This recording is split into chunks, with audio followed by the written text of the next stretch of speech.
Hey WhatsApp guys, this is Sagar from Sagar 360 YouTube channel.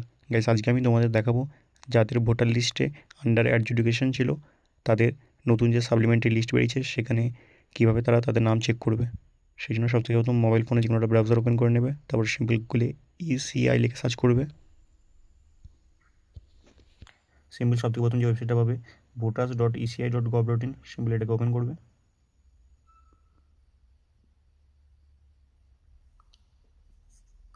Then simple scroll down করে একদম নিচে চলে আসবে। এখানে ডাউনলোড ইলেকট্রোল লেখা আছে, সিম্পল এটাতে ক্লিক করবে। ডাউনলোড ইলেকট্রোলে ক্লিক করার পর এখানে থ্রি ডটে ক্লিক করবে মোবাইল থেকে ওয়েবসাইটটা খুললে। দেন সিম্পল থ্রি ডটে যে ডেস্কটপ সাইটটা এনেবল করে নেবে। তারপর সবথেকে প্রথম স্টেট সিলেক্ট করবে।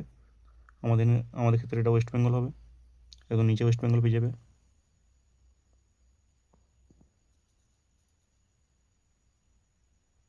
দেন ইয়ারটা 2026 সিলেক্ট থাকবে।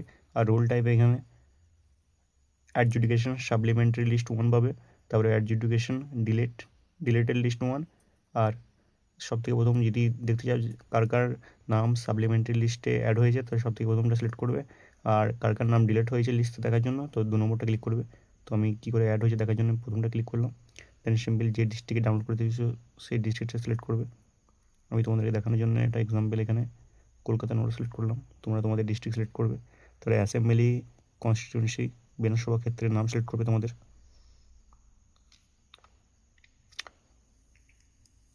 তাহলে ল্যাঙ্গুয়েজ বাই ডিফল্ট সিলেক্ট করা থাকবে।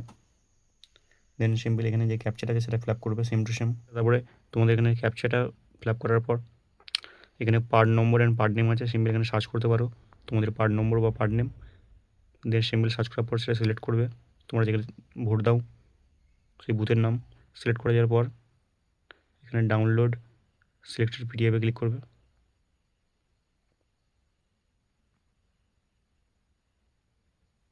তারপর দেখতে পারো এখানে স্ট্যাটাস প্রোগ্রেস, এখানে ডাউনলোড হয়ে গেল দেখতে পারো। যার পর সিম্পলি পিডিএফটা ওপেন করবে। তাহলে এখানে এখানে পুরো ইনফরমেশনগুলো দেখতে পারবে, যাদের যাদের নাম এই সাপ্লিমেন্টারি লিস্টে অ্যাড হয়েছে সেগুলো সব দেখতে পারবে।